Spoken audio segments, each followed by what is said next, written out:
जादू है मौला दीवाना कर देते।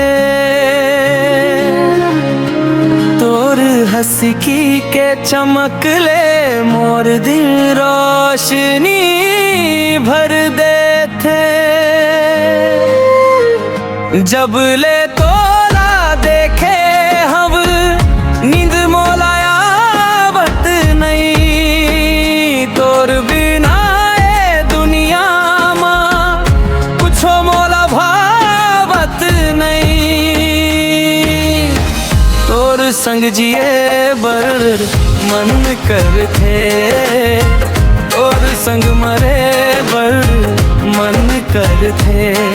ते हंस दे बेचैन दिन मोला ओ दिन मोर तिहार बन जाते।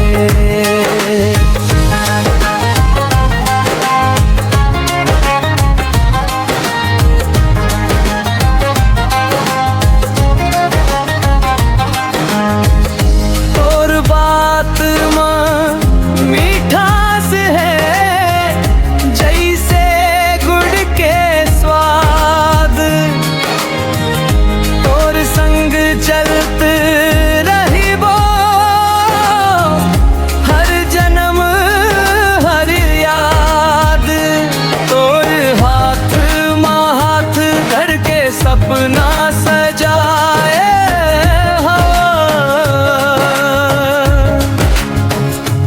तोर बिना ए जिंदगी ला अधूरा पाए।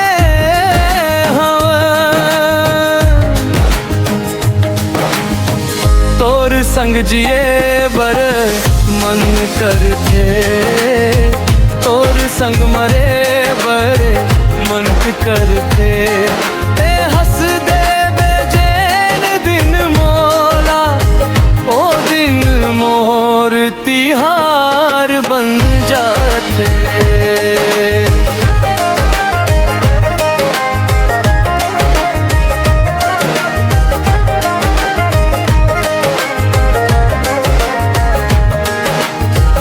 मोर हर धड़कन में बस गे हवस तई।